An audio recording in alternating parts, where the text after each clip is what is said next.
And we're live. Welcome to episode 30 of Engaging the Eagle, exploring US foreign policy in Southeast Asia. I'm Kevin. Hi, this is Adrian. And we'll be your hosts for this episode, titled Assessing American Strategy in the Indo-Pacific, a conversation with Professor Hal Brands. In recent episodes, we've talked about tariffs, about US-China relations, about bilateral ties between the US and Southeast Asian countries. But let's take a step back and ask a broader question. What is the current state of American strategy in the Indo-Pacific? While he shuns multilateral groupings and institutions, US President Donald Trump is not an isolationist and ostensibly has a vision of how he wants to engage this region. But is there a coherent strategy at play? What can we surmise from the first 6 months of his second term? And what can we expect from US strategy in this region in the near future? To discuss this topic, we've invited Professor Hal Brands, the Henry A. Kissinger Distinguished Professor of Global Affairs at the Johns Hopkins School of Advanced International Studies and a Senior Fellow at the American Enterprise Institute. At the time of this recording, in August 2025, he's also the S. Rajaratnam Professor of Strategic Studies here at RSIS. Thanks for joining us today, Professor. It's a pleasure to be here. For the benefit of our audience then, let's start with a basic question. Now, strategy and grand strategy are two terms that get tossed around a lot by people who talk about international relations. But what's the real difference between these two terms? The basic difference is that grand strategy has an integrating function. It's what you use to put a whole bunch of strategies together to get what you want in the biggest picture sense. And so you might have a strategy for managing Afghanistan if the United States. You might have a strategy for dealing with China in the South China Sea. Across all of these issues, you're trying to use the means at your disposal to get what you want on a particular issue while dealing with the obstacles that your rivals and sometimes your friends put in the way. If you have a grand strategy, you're trying to integrate all of these things into a larger conception of what the United States is trying to achieve in the world. And so grand strategy is about putting different issues together. It's about understanding the trade-offs between those issues. It's about allocating resources across the whole range of problems that you face. It's more of a comprehensive approach to statecraft.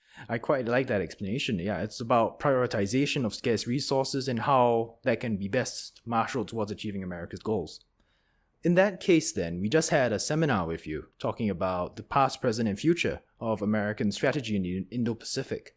If you don't mind, could you go over again, what were the three pillars that you defined of American strategy towards this region, over the past, say, over a century? There have really been three components, as you mentioned, to U.S. strategy in the Pacific. The first one is essentially commercial. So Americans have wanted to have access to the region economically, whether as a place to sell goods or a place to invest money or otherwise do business, really going back to the founding of the Republic. The second component of U.S. strategy has really been about ideology or values and about trying to imprint those values on the region. At the outset, this was primarily something that was done by American missionaries who were concerned with saving souls in the region. Over time, it came to take on more of an emphasis on promoting democracy and human rights, albeit imperfectly and somewhat inconsistently. And then the third piece is kind of the geopolitical piece of U.S. strategy toward Asia, which has long focused on ensuring that no hostile power or combination of hostile powers is able to establish a dominant position in the region, because that would allow them to lock the United States out of the region strategically and economically, and potentially allow them to pose a threat to project power against the United States itself. So following on that, how would you assess the state of U.S. strategy in the region, given that the economic pillar, right, we can call that the open door policy, where the U.S. was always looking at obtaining access to the Asian market, now seems to be swinging only one way, right, where the Trump administration wants to rebalance trade with the region. And also, the Trump administration does not seem to care much for values diplomacy, whether it's human rights or democracy. I think the state of U.S. strategy toward the region is confused. It's confused in the sense that for about a decade, the United States has been treating China as though it poses a significant threat to American interests in the region, economically, ideologically, and particularly in security terms. And there are parts of this administration that I think believe very deeply that that is the case. At the same time, you've seen the United States pursue policies, particularly in the economic sphere, that are weakening relationships between America and its allies, that, from the perspective of Asian powers, are threatening the climate of prosperity that the United States itself helped to create in the region during the post-war and post-Cold War decades, and otherwise probably making it harder to push back against the expression of Chinese power over the medium and the long term. And so there are a lot of contradictory tendencies in American strategy today, and I think that makes it hard for observers in the region and sometimes in the United States to figure out what exactly it is that the United States wants and whether it will be successful in getting there. It's kind of inescapable that we have to talk about kind of tariffs when it comes to US foreign policy nowadays. I mean, do you feel that tariffs are kind of an inversion of the traditional US role in the region? Or are they a more, shall we say, aggressive or assertive way of trying to get what previous US administrations have always wanted, which is more market access? I think it depends on who you ask, and I think one of the challenges with making sense of this administration is that different articulations of the rationale for tariffs have been given at different times, and those articulations appear to be held in different ways by different people within the administration. And so there's one school of thought, which is that tariffs are primarily a tool of leverage, whether economic or political. You put them on to apply pressure on other countries so they do what you want. And what you want may be to get better market access for the United States. And if that's the case, then you view tariffs essentially as negotiating tools. And once you've gotten the concession you seek, you have to be willing to remove the tariffs. And that's one way of thinking about what the Trump administration is doing. The other way, though, is that the tariffs may actually be seen as a good thing in their own right because they are meant to promote reindustrialization within the United States. And there's a certain school of thought which holds that the United States was more prosperous and economically secure when it had higher tariff levels than when it had low tariff levels. Now, I don't think that's empirically true, but one of the people who appears to believe that is President Trump himself. And he's often talked about this period of American greatness in the 19th century when it had very high tariff barriers as a means of fostering industrialization. And the hitch is that for that view to prevail, you have to be willing to keep the tariffs in place for a significant period of time, because otherwise you won't get the crowding in effects that you seek, and you won't change the behavior of firms that you're trying to get to manufacture within the United States and get inside the tariff wall, and so on and so forth. And I think we haven't really had an entirely clear answer of where the Trump administration nets out on this. My sense is that President Trump believes that higher tariffs are a good thing. And so we are looking at a period of structurally, consistently elevated U.S. tariffs, where you may have movement up and down from the current levels, but I don't think you're going to get movement significantly below the 10, 15, 20% threshold, which appears to be the new normal in most U.S. trading relationships. Yes, true. Even with countries with whom they have free trade agreements and a trade surplus with, but that's the way it is. Speaking of tariffs, the Trump administration has hit India with high tariffs. This seems at odds with a longer-term U.S. strategy of engaging with India as a possible sort of balance or bulwark against a rising China. So what do you make of this apparent shift in U.S. strategy? I think there are a bunch of different things going on here. It certainly is a jarring departure. Pretty much every U.S. administration over the last 25 years has deemed India one of America's most important strategic partners or potential strategic partners, and pretty much every administration has invested quite a lot of time and energy in thickening that relationship economically and strategically. So what's changed now, in part, is that because President Trump is in deal-making mode with China, he's placing less emphasis on the value that India brings as a strategic partner vis-a-vis China. That part of the relationship has just been devalued a little bit. Part of it is that President Trump is so seized with addressing what he views as unfair trade relationships, and that makes India a particular target because India has long pursued a very protectionist economic model, and American policymakers have long been frustrated with it, but President Trump is willing to make that frustration more explicit, stronger, and more pungent than was the case in the past.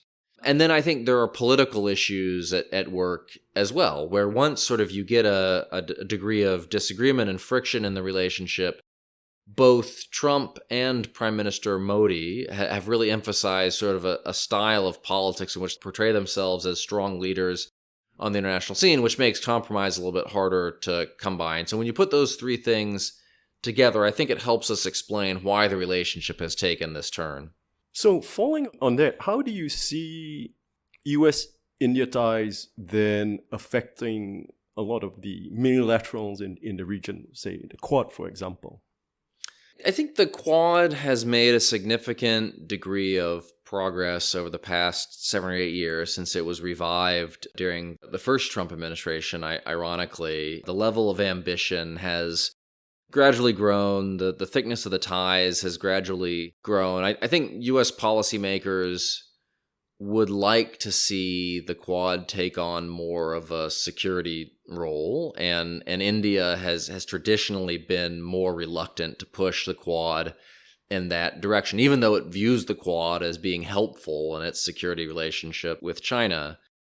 The question of where the Quad goes from here, I think, depends on two key factors. The first is the U.S.-India bilateral relationship. And I don't think the Quad is going to go away over trade tensions between the U.S. and India. But if there is a persistent period of tension in U.S.-Indian relations, and if you continue to have sort of public recriminations around trade, I think that's inevitably going to have some effect on the cohesion of the Quad.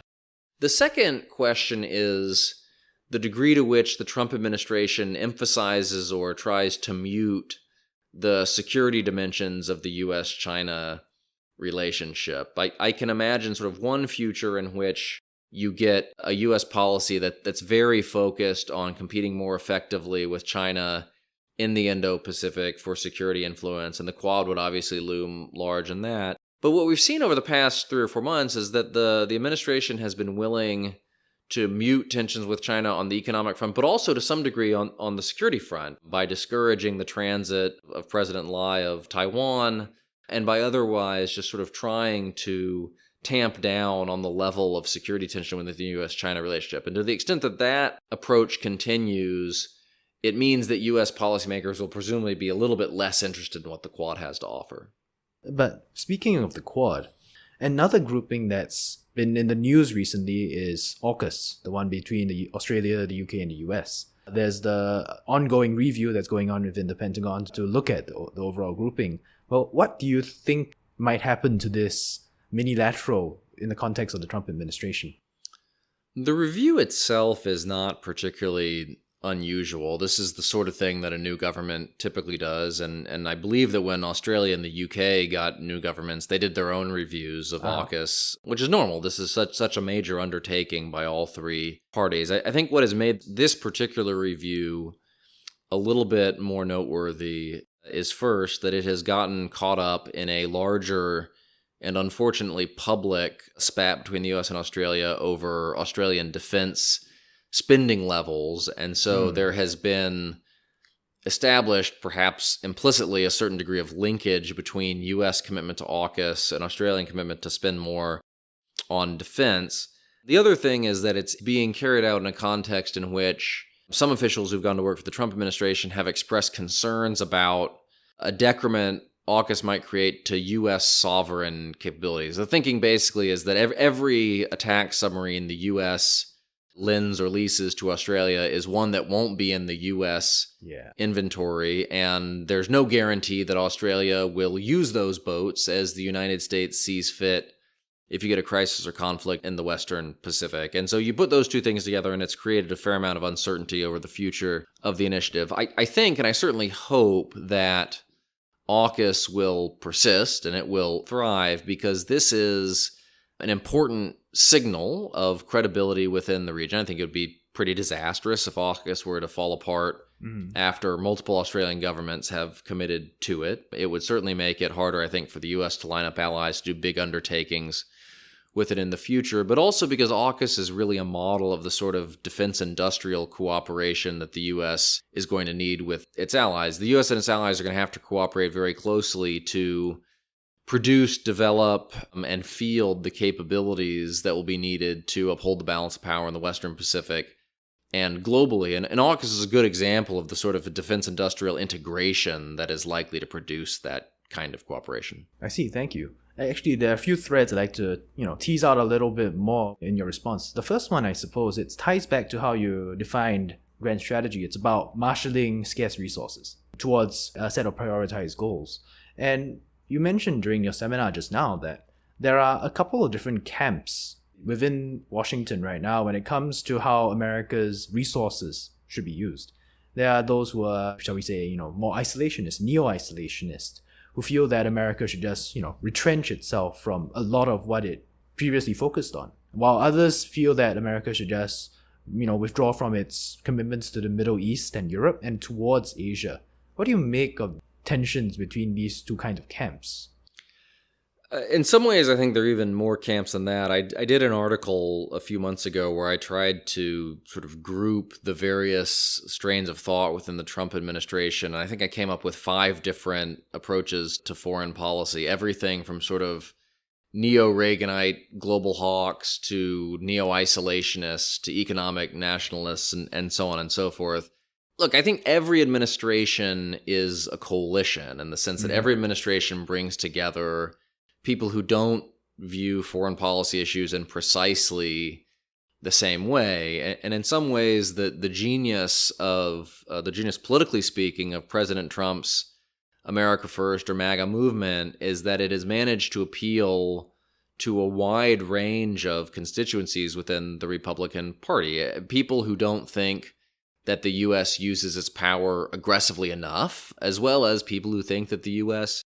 is too deeply engaged in international affairs. And so part of what President Trump, I think, has tried to do is balance these competing views and these competing factions. And in a variety of cases, he's been willing to essentially override the neo-isolationist part of the party. He did that in waging war against the Houthis and in waging war against Iran in June. But in both cases, he has tried to do so in ways that avoid long, open-ended, politically costly commitments. He made clear that the strike on the Iranian nuclear facilities was basically a one-and-done sort of thing, as long as the Iranians were willing to play along, which they were.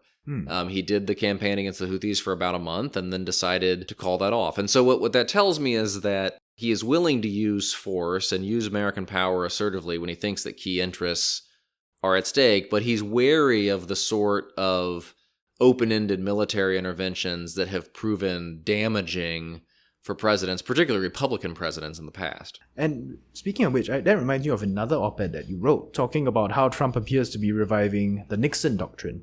For the benefit of our listeners, it's delegating more responsibility for security issues to U.S. allies and partners, right? So what do you think is the challenge of trying to apply this Nixon doctrine specifically to the Indo-Pacific, whether it's how the Trump administration is currently engaging close allies like Japan and South Korea in very, shall we say, almost confrontational trade talks? Well, the root of the problem is the balance of power, and a neo-Nixonian approach where you outsource responsibility for regional security to partners and allies located within those regions works best in regions where either individually or collectively your allies and partners can overmatch the American adversary they face. We are probably closest to that in the Middle East, where Israel outstrips Iran and any other U.S. competitor quite handily in military terms, and particularly if the Israel-Saudi coalition can become tighter and more cohesive over time, you'll still need American engagement, but you have the core of a balancing coalition that doesn't require as much U.S. engagement on a day-to-day basis.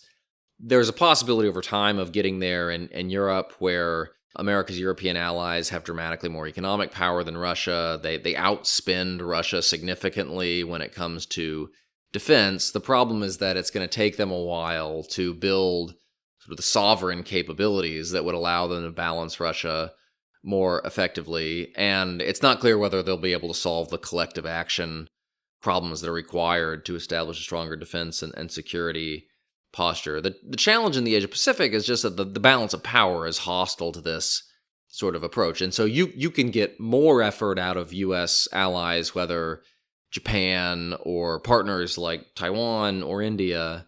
But even if you put all of them together, it's hard to see them being able to counterbalance Chinese power without very active support and engagement from the United States, in part because there's no multilateral structure in Asia similar to the European Union that could even theoretically act as a cohesive regional security coordinator absent the United States.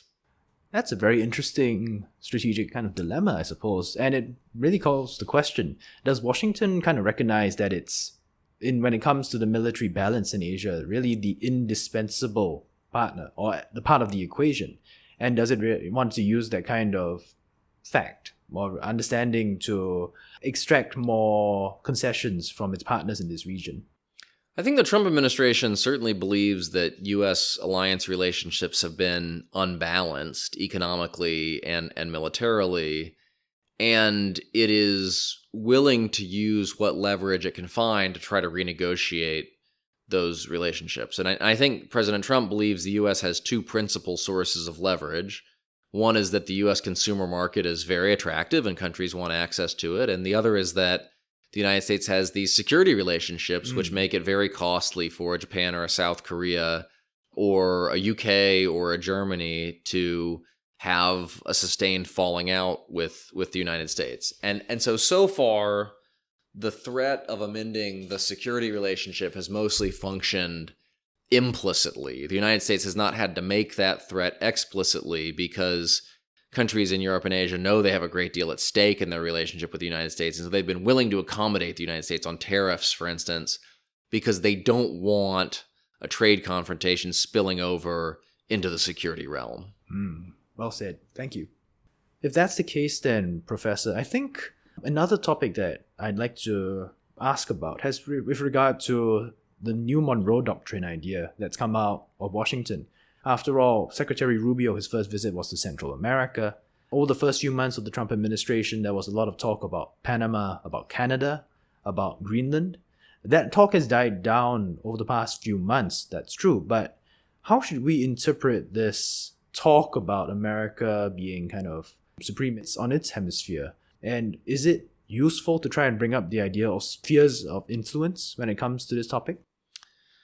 In a lot of ways, the logic of the Monroe Doctrine is compelling even today, because if the United States were to face severe security threats, if it were to face a major strategic presence by a great power rival like China in the Western Hemisphere, it would have fewer resources and less attention that it could pay to extra-hemispheric commitments and extra-hemispheric pursuits like maintaining a balance of power in Europe or the Middle East or East Asia. And in fact, it has been a degree of hemispheric security or invulnerability that has allowed the United States to play this exceptional role. The U.S. Navy doesn't have to spend a lot of time patrolling the Caribbean, and so it can patrol the South China Sea instead. During the Cold War, the United States didn't have to station large number of troops on its southern border with Mexico, and so it could send them to the inner German border or the demilitarized zone instead. So, from that perspective, the United States has a compelling incentive to keep hostile powers out of the Western Hemisphere to a certain extent. And that's why the United States has usually, during periods of great power competition, paid a lot of attention to trying to avert the rise of serious security challenges within the Western Hemisphere. That was the case during World War I, World War II, and the Cold War. And so it's not surprising that it's coming back today. I think the challenge is essentially twofold. One is that whether or not the logic of the Monroe Doctrine is compelling, nobody in Latin America particularly wants to hear about the Monroe Doctrine because it's a reminder of older, more acquisitive, sort of quasi-imperialistic American policies that were not and are not particularly popular in the region. And so the Monroe Doctrine is sort of like Fight Club. You know, the first rule of the Monroe Doctrine is don't talk about the Monroe Doctrine. The second thing is that if you get to the point where you're talking about outright territorial acquisition, that has the potential to be pretty damaging because the United States doesn't actually need it to achieve its objectives in the hemisphere. If the United States wants to work with Panama to reduce Chinese influence around the Panama Canal, it doesn't need to take over the Panama Canal zone to do that. If it wants to deal with the threat of Chinese inroads in the Arctic, it doesn't need to take over Greenland to do that. It can work with Denmark to increase their security cooperation. It's also a problem because it threatens to compromise what I take to be the fundamental norm of the post-1945 order, which is the idea that you can't simply steal your neighbor's territory because that leads to a world that gets pretty ugly pretty fast. And if the United States goes down that path, it's doing a lot of damage to its own position because it's depriving itself of a leg to stand on in critiquing Vladimir Putin's behavior in Ukraine or Xi Jinping's behavior in the South China Sea. Yes, that's very true. Thank you. So, at this juncture of the podcast, Professor, are there any other topics that you'd like to bring up, any points you'd like to elaborate on, or maybe raising new points that you think people and observers in this region should pay more attention to? Well, I think it's been a very wide-ranging conversation, and I'm glad we had a chance to do it. I'll simply say that I always find that visiting Asia and coming to Singapore in particular is really valuable because I get a chance to interact with a group of strategic thinkers that watch China very closely, they watch the United States very closely, they're very closely attuned to the state of the regional order and the international order. And so I always find this helpful from my own perspective of just sort of trying to make sense of America and the world. And so I'm grateful to have had this opportunity. And we're grateful to have had you on our podcast. Thank you very much for coming. Thanks for having me. And thank you, everyone, for tuning in. We hope you enjoyed this episode. If there are any questions or topics you'd like us to tackle in future episodes, feel free to reach out to us on social media or through email. Until next time, stay safe, and we'll see you again.